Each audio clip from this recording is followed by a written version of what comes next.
네, 안녕하세요. 저는 한국의 아름다운 풍경을 찍어서 해외에 한국의 자연을 알리고 그 다음에 또 제 작품을 해외에 판매를 하고 있는 풍경 사진 작가 타이거 서라고 합니다. 현재는 소니 알파 프로페셔널 풍경 작가로 활동하고 있고요. 개인적으로는 타이거 서 포토 아카데미를 통해서 사진 강의를 하고 있습니다. 네, 좀 사연이 긴데요. 제가 이제 삼성전자 반도체 사업부에서 파워 IC를 설계하던 이제 엔지니어였습니다. 근데 삼성항공으로부터 이제 카메라 전체 기능을 이제 구동시키는 원칩 IC를 이제 한번 프로젝트를 받아서 진행한 적이 있는데, 그때부터 이제 카메라의 구조라든지 아니면 카메라의 동작 원리 뭐 이런 것들을 공부하게 됐고, 그러면서 이제 취미를 갖게 됐었어요. 그 뒤로 계속 주말에만 출사 다니는 이제 그런 주말 출사자가 됐었죠.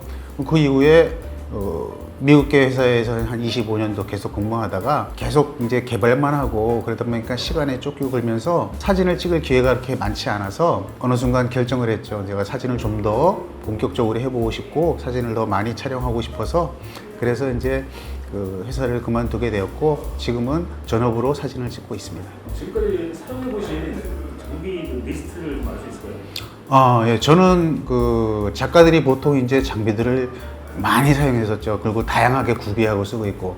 그런데 저는 장비를 한번 구입하면 오래 사용하는 편입니다. 그래서 예전에 이제 뭐 디지털, 우리 똑딱이, 흔히들 똑딱이라고 얘기하는 디지털 카메라도 여러 개 써봤었고, 그리고 이제 그 DSLR 뭐 캐논의 D60, 오디 마크 3, 그다음에 니콘의 D850, 이제 소니의 A7R5, 뭐 후지의 GPX100, 뭐 이런 것들을 이제 주로 이제 사용했었는데, 사용할 때마다 장비를 굉장히 저는 좀 오래 쓰는 편이에요. 바디 하나당 뭐 5년, 어떻게 길게는 8년 뭐 이렇게 쓰는 편이에요. 대신 렌즈를 좀 많이 사용했었습니다. 다양한 렌즈들. 그래서 캐논 렌즈들도 한 13개 정도, 그다음에 니콘 렌즈도 한 9개, 지금 소니 렌즈는 한 7개를 지금 사용하고 있고요. 대신 이제 렌즈에 대한 욕심이 좀 더 많습니다. 바디보다는. 그렇게 지금 장비를 운영하고 있었습니다. 개인적으로 최악의 사진 장비와 최고의 사진 장비에 대한 뭐 개인적인 경험이 있어요?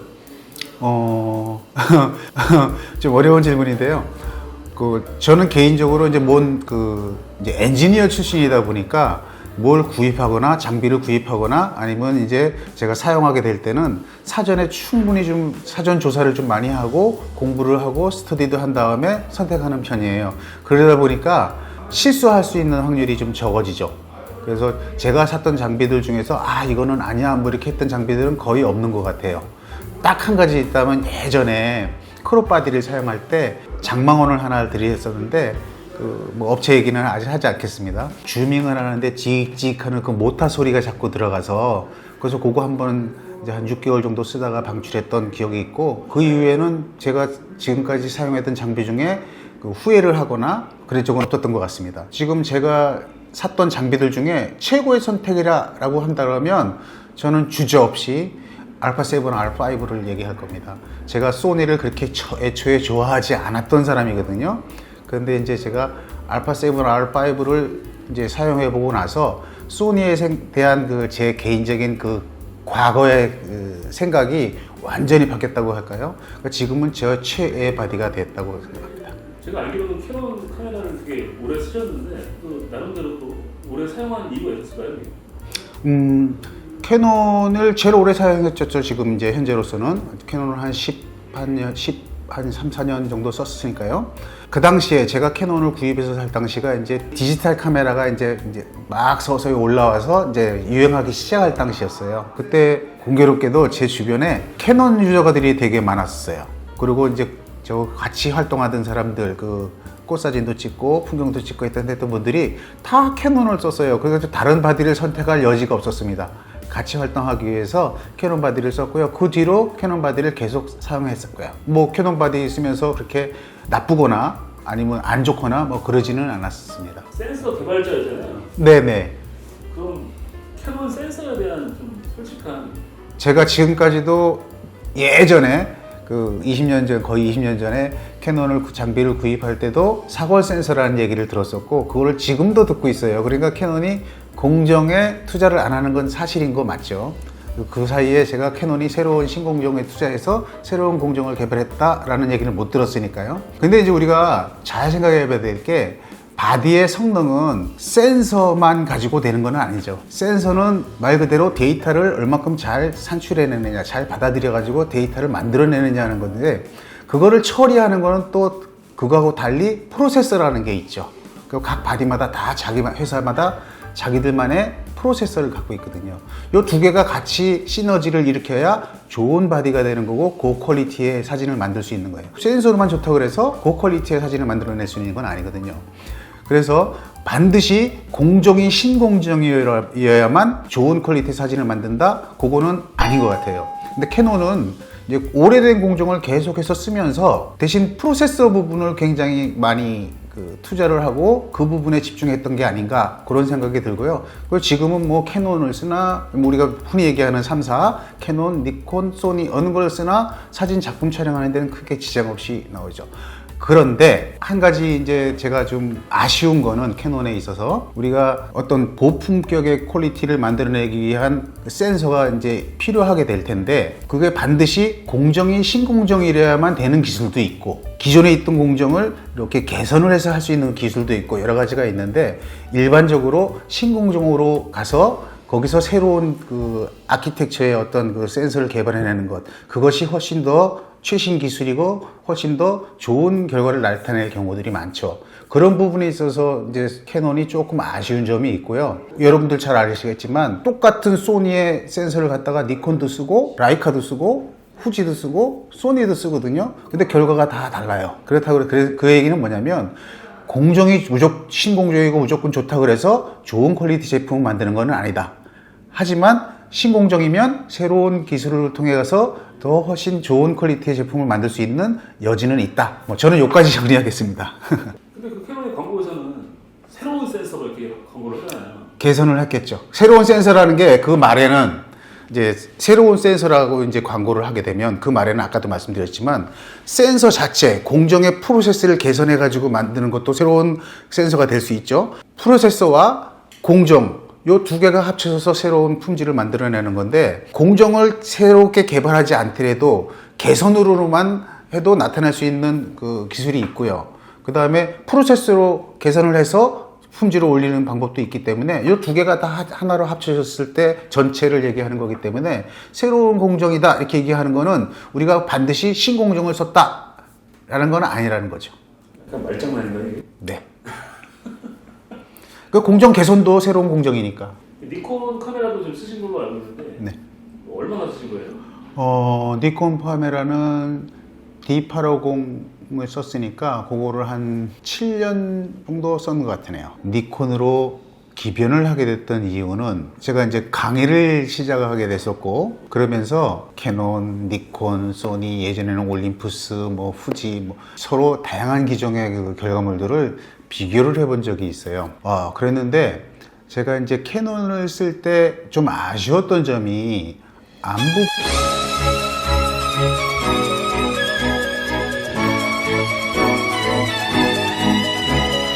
복원 능력이 좀 떨어졌었거든요. 근데 이제 계속 그것만 썼으니까 모르고 사용하다가 니콘 유저들이 이제 그 결과물들을 갖고 와서 봤는데 안부 복원 능력이 아주 좋더라고요, 생각보다. 그래서 이제 좀 더 조사하고 있다가 이제 D850 나왔을 때 기변을 하게 됐었습니다. D850을 딱 만나고 봤을 때 솔직히 말하면 조금 신세계였어요. 안부 복원 능력이 좀 좋았거든요, 훨씬. 그런데다가 이제 노이즈 측면에서도 좋았고 그 다음에 또 그 다이나믹 레인지가 좀 넓었던 것 같아요, 캐논보다. 그러다 보니까 여러 가지 사진 퀄리티, 특히 이제 풍경 사진을 찍게 되면 안부와 명부 대비차가 큰 사진을 찍게 될 수도 있고 그다음에 또 어두운 데서 찍을 수도 있고 극악의 상황에서 촬영을 하게 되는데 그럴 때 니콘이 훨씬 더 복원 능력이 좋았다, 이제 그렇게 생각이 되고요. 바디의 만듦새라든지 여러 가지 능력이 제 개인적인 생각은 캐논 유저분들한테 죄송한 말씀이지만 제 개인적인 생각은 풍경 사진에는 니콘이 훨씬 좋았던 것 같아요, 여러 가지 측면에서. 그리고 지금도 그 생각은 변함이 없고요. 그 다음에 이제 그 니콘 바디가 또 좋았던 것 중에 하나는 만듦새뿐만이 아니라 뭔가 그 기능적인 측면에서도 인터페이스라고 그러죠. 유저가 사용할 때 여러 가지 그 인터페이스 측면에서도 편리한 점이 많았던 것 같습니다. 다만 니콘에서 조금 아쉬웠던 점은 이제 렌즈에 대한 이제 아쉬움이 좀 있었어요. 이제 4,500만 화소짜리 이제 D850인데 그거를 커버할 수 있는 렌즈가 별로 없어서 그래서 조금 아쉬웠었다. 이제 그거 그렇게 말씀드리고 싶습니다. 후지필름도 사용하신 걸로 알고 있는데 뭐 어떤 연유로 그렇게 사용하게 됐고 뭐 사용을 또 그만두셨는지 또. 네, 이제 후지필름은 GFX 100 중형 바디를 이제 한 몇 달 동안 대회에서 사용을 하게 되었었는데 제가 이제 수강생 중에 GFX 100을 이제 구입해서 사용하시는 분들이 두 분이 계셨어요, 오래전에.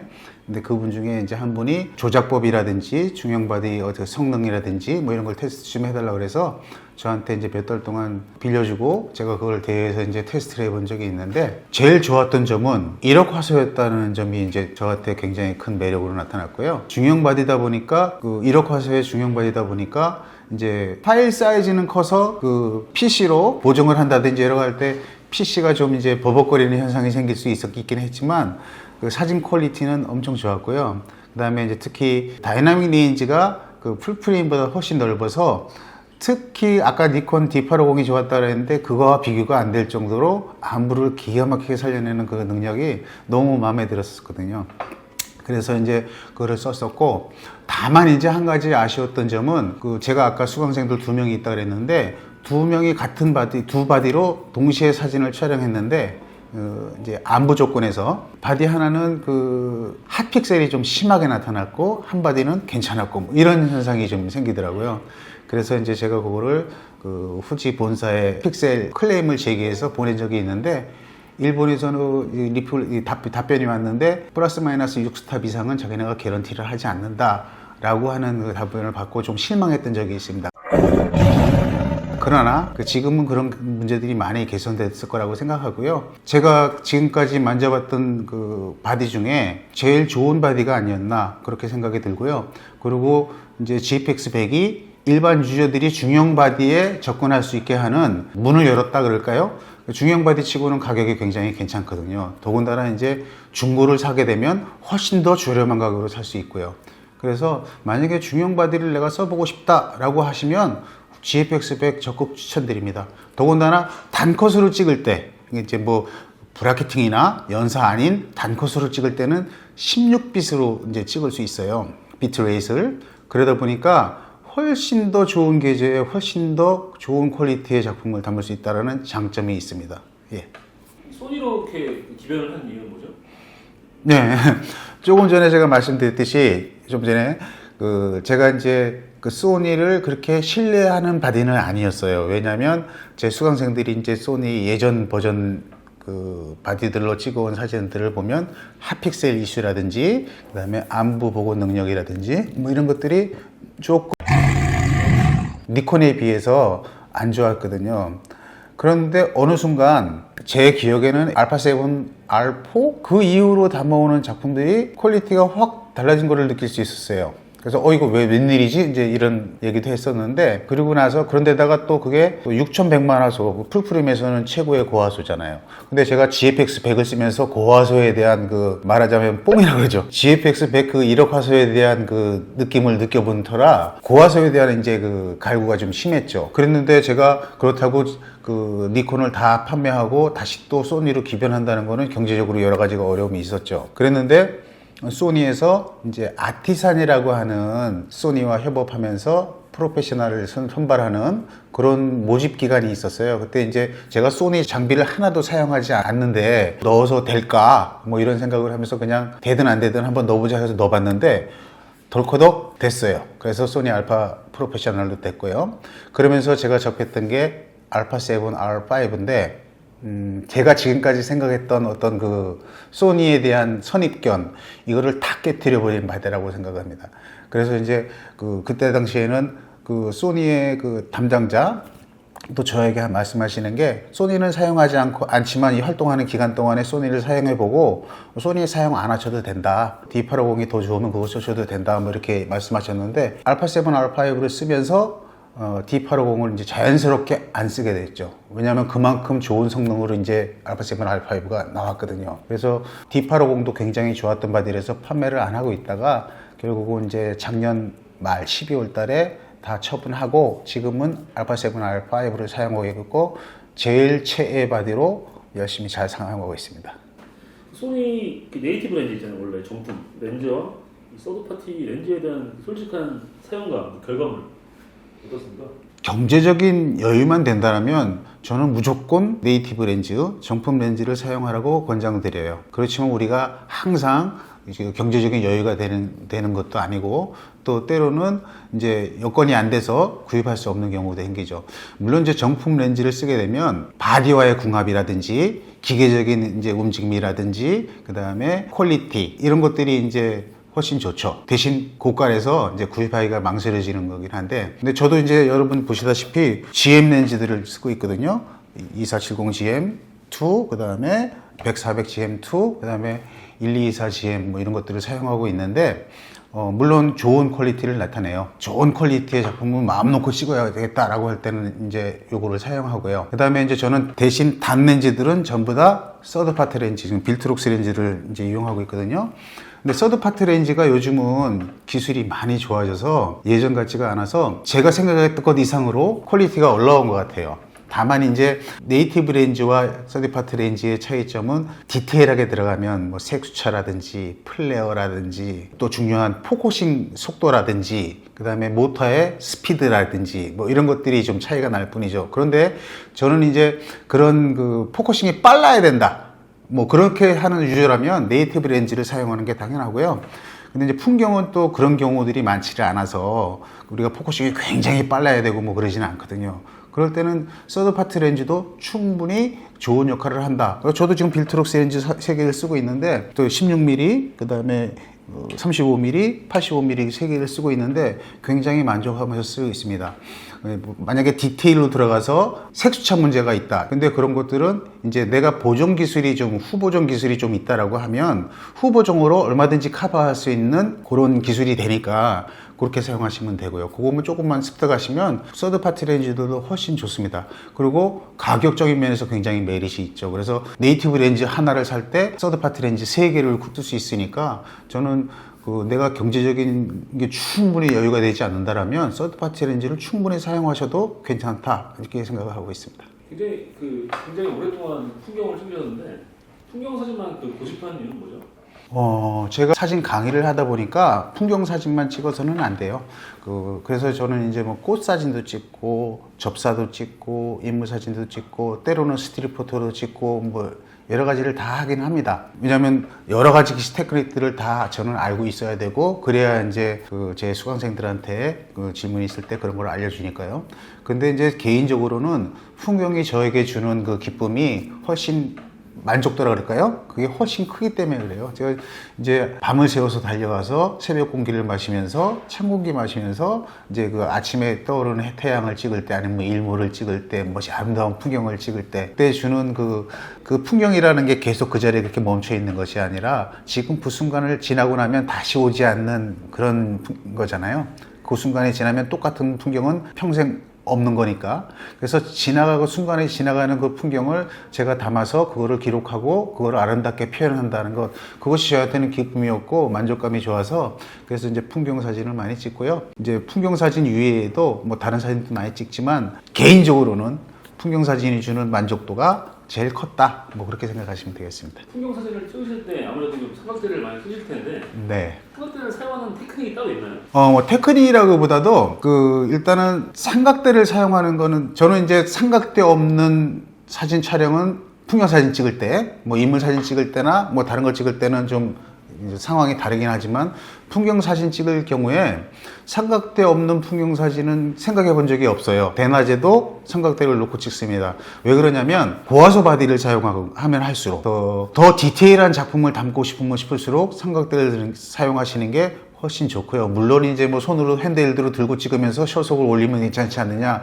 그렇지만 불안한 요소들이 상당히 많기 때문에 저는 이제 주로 삼각대를 대낮에도 무조건 사용하는 걸 하고 있고요. 대신 삼각대를 이제 우리 일반인들처럼 한 가지만 들고 다니는 게 아니라 삼각대를 목적에 따라서 용도에 따라서 여러 개를 사용하고 있습니다. 상황에 따라서 지형이나 아니면 현장 상황에 따라서 높아야 되는 삼각대도 필요할 때가 있고요. 뭐 2m 이상 되는 거. 그다음에 또 이제 평범하게 우리가 일반적으로 찍을 때 뭐 140, 150 정도 되는 삼각대도 필요할 때가 있고요. 그다음에 이제 뭐 산 같은데 그 야생화 같은 거 찍으러 가게 되면 로앵글의 사진을 찍게 되다 보니까 미니 삼각대도 필요하게 되고요. 저는 기본적으로 그래서 2m 이상이 되는 롱 삼각대와 그다음에 145 이상 되는 미디움 레인지의 삼각대와 그다음에 약 70cm까지 올라오는 뭐 미니 삼각대 요 세 개를 운영하고 있고요. 상황에 따라서 달리 운영하고 있고요. 우리가 현장에 가서 삼각대를 쓸 때 제가 한 가지 팁을 드리자면 일반적으로 삼각대를 이제 3단이나 4단이나 5단이나 이렇게 될 때 다 펴야 되는 경우가 있어요.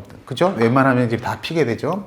그런데 제가 현장에서 이제 어떤 현상을 많이 보냐면 삼각대를 위에서부터 풀어요. 이제 예를 들면 이렇게 쓰면 요 위에 윗단 거부터 풀게 되죠. 이렇게 쓰면 이거 풀고 그다음에 풀고 그다음 풀고 이렇게 되면 어떤 현상이 생기냐면 처음에는 서서 풀어요. 그다음에 제일 아랫단 풀을 때는 허리를 숙여서 이렇게 내려서 풀어야 돼요. 그러다 보면 삼각대를 올려놓은 상태에서 그렇게 풀게 되면 잘못하면 뒤에 사람한테 방해를 주기도 하고요. 옆 사람한테도 방해 주기를 하고 제 삼각대를 이렇게 하다 보니까 제 삼각대가 넘어지기도 하고 그다음에 또 아니면 제가 균형을 잃어서 제가 넘어지기도 해요. 그래서 삼각대를 이제 풀고 접으실 때 팁은 풀으실 때는 제일 하단부터 풀으셔라.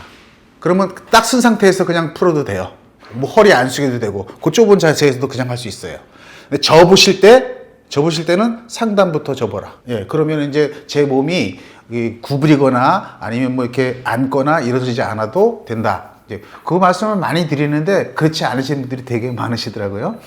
그 다음에 이제 삼각대를 구입하는 요령이 좀 있는데 제 개인적으로 삼각대에서 제일 중요한 부분은 접점이죠. 접점. 상단과 하단, 중간단 뭐 아니면 중간단과 하단이 만나는 중간 지점에 고리겠죠. 연결고리. 그 부분이 제일 약하겠죠. 흔들림이 심하고. 그 다음에 또 하나 제일 취약한 거는 제일 하단이에요. 제일 얇은 거. 그런 건데 그래서 저는 이제 가능하면 그 삼각대를 무겁지 않으면서 가벼우면서 탄탄한 삼각대는 없다. 이제 이렇게 생각을 하고 있고요. 저 좋은 퀄리티를 위해서 적당하게 무게를 내가 이길 수 있을 정도의 무게를 가지고 있는 삼각대가 훨씬 좋다. 저는 이렇게 생각하고 있습니다. 그리고 제일 윗단의 굵기가 중요한 게 아니라 제일 하단의 굵기가 중요하다. 이제 이렇게 말씀드리고 싶습니다. 요즘에 그 기어 헤드를 쓰시는 걸로 알고 있는데 일반 삼각대 헤드와 기어 헤드의 차이는 뭔가요? 우리가 이제 일반적으로는 볼 헤드를 많이 사용하게 되죠. 물론 비디오 헤드도 있지만 일반적으로 사진 찍은 사람들은 볼 헤드와 볼헤드를 많이 쓰게 되는데 여러분 많이 경험해 보시면 볼헤드를 하려고 그러면 두 손으로 잡아야 되죠. 바디를 잡고 그다음에 볼헤드를 조절한 다음에 조이거나 풀거나 뭐 이렇게 하게 되죠. 볼헤드를 써 보시면 딱 조이고 탁 놓으면 탁 살짝 탁 움직이는 현상이 생기죠. 그럼 볼이 커도 그 현상은 생깁니다. 그래서 그런 것 때문에 구도를 다시 잡아야 되고 그 다음에 또 하나는 이제 수평을 정상적으로 잡고 싶은데 수평 잡기가 어려워요. 탁 놓으면 또 탁 지나가고 자, 기어 헤드가 여기 있는데 자 여기 보시면 요거는 카메라 앵글 상하 앵글을 조절하는 거죠. 그럼 한 번 돌리고 나면 움직이질 않아요. 기어로 물려 있기 때문에 그러니까 스테이블하죠. 굉장히 안정적이죠. 그런데다가 또 좌우도 수평도 요걸로 잡으면 되고요. 저에서 보다시피 지금 두 손으로 하는 게 아니라 한 손으로 하고 있죠. 이렇게. 그래서 그 다음에 또 하나는 이제 돌아가는 것까지. 자, 이렇게 하면 상하 앵글, 좌우 수평, 그 다음에 파노라마 할 때 돌리는 그 좌우 각도 다 조절이 가능하죠. 그것도 한 손으로 실내성 있게 아무런 문제 없이. 구도 잡을 때 엄청 편하거든요. 요게 원래는 예전에 우리 그 큐빅이라고 하는 이제 그런 것들이 있었어요. 큐빅이 요게 큐빅인데 요게 이제 건축물 사진 촬영하거나 뭐 이럴 때 건축물 촬영하거나 이럴 때 사용하던 큐빅이에요. 요게 바로 기어 헤드의 모태예요. 그래서 요거 돌리면 자 이렇게 좌우로 돌아가죠. 이렇게 좌우로. 요거 돌리면 앞뒤로 상하로 움직이죠. 이렇게. 그래서 잡는 거거든요. 요게 이제 큐빅이고 그 다음에 요거 같은 경우는 요 레오포트의 신제품이라고 그래요. 원래 큐빅은 알카 스위스에서 나온 건데 가격이 엄청 고가예요. 100 몇십만 원씩 돼요. 그런데 요거는 이제 좀 저렴하게 나왔고, 요 기어 헤드는 그거를 모텔에서 나온 건데 큐빅은 아니지만 이렇게 놓고 나오면서 더 좋은 장점은 좌우 상하의 그 회전 폭이, 그다음에 좌우도 이렇게 이 각도 조절이, 앵글 조절이 굉장히 범위가 넓죠. 큐빅은, 원래 오리지널 큐빅은 플러스 마이너스 15도예요. 좌우로 15도, 앞뒤로도 15도. 근데 요번에 그 레오포트에서 새로 나온 거 보니까 얘는 좌우 25도, 그 다음에 상하 25도로 바뀌었더라고요. 그래서 요거 좋은 점 있고, 그 다음에 여기 보시면 요것도 이렇게 풀으면 없었던 건데, 이렇게 해서 각도까지 조절할 수 있는 이런 게 새로 나왔더라고요. 저도 처음 봤습니다. 큐빅이 원래 못하고 그거를 따서 만든 게 요 기어 헤드가 되겠다. 근데 이제 기어 헤드를 사용하게 되면 내가 앵글을 잡는다든지 구도를 잡는다든지 수평을 잡는다든지 하는데 자유로워질 수 있기 때문에 이걸 쓰고 이제 그렇습니다. UV 필터 있잖아요. 네. 특히나 어떤 사람들은 필터를 아예 안 낀다는 사람도 있고 안 끼는 게 더 좋다. 네.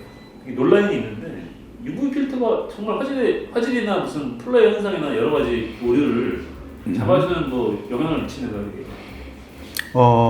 제가 말씀드리고 싶은 거는 영향을 줄 수도 있고 안 줄 수도 있다는데 그게 조금 차이가 날 수 있습니다. 원래 UV 필터가 이제 우리가 자외선 차단을 하기 위해서 이제 만든 건데, 이게 이제 사실은 디지털 카메라에서 썼던 게 아니라 옛날 필름 카메라에서 이제 그런 것 때문에 필름에 영향을 주기 때문에 퀄리티에, 그래서 이제 UV 필터를 끼워서 자외선 차단시키고, 그래서 이제 잡광이라든지 이런 걸 잡기 위해서 썼던 것이 UV 필터인데, 이제 디지털 카메라로 넘어오면서부터는 요즘은 이제 웬만한 웬만한 렌즈에는 전부 다 UV 코팅이 다 들어가 있어요, 렌즈에. 그러다 보니까 사실은 UV 필터가 필요가 없게 되죠. 그래서 이제 저는 그 UV 필터를 이제 사용하는 거를 권장하지는 않아요. 대신 이제 더군다나 이제 저가의 UV 필터들은 오히려 퀄리티를 떨어뜨리는 현상이 생겨요. 그 대신 이제 신뢰성 있고 이제 좋은 제품들은 이제 효과를 좀 볼 수 있긴 하지만, 근데 기본적으로 그 UV 필터는 최근에 디지털 카메라 와서는 그 UV 필터에서 효과가 아니라 프로텍터의 역할을 더 많이 하는 것 같아요. 이제 렌즈를 잠깐 떨어뜨리거나 그러면 그 필터가 깨지지 속에 있는 렌즈가 깨지지 않는 그런 프로텍터로 이제 쓰는 경우가 더 많은 것 같아요. 그래서 만약에 내가 렌즈를 좀 보호하고 더 이제 오래 쓰고 조심스럽게 쓰고 싶다 라고 하면, 렌즈에는 이미 UV 코팅이라든지 이런 거 다 들어가기 때문에 UV 필터를 따라 쓰는 것보단 프로텍터를 사용하시는 게 더 좋지 않나, 저는 그렇게 생각하고 있습니다.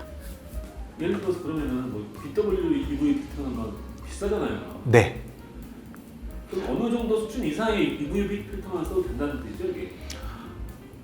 근데 뭐 너무 비싸다고 해서 굉장히 고가인 건 이제 물론 신뢰성이 있으니까 고가일 수도 있지만, 그렇다고 해서 그게 다 맞는 건 아니에요. 오히려 어떤 상황에서는 그 플레어라든지 아니면 뭐 이런 더 영향을 줄 수도 있기 때문에, 가능하면 저는 그런 빛이 강하거나 플레어가 만들어지는 상황이거나 색수차라든지 여러 가지 그 빛의 영향을 받는 상황이 생긴다면 저는 UV 필터는 빼고 찍습니다.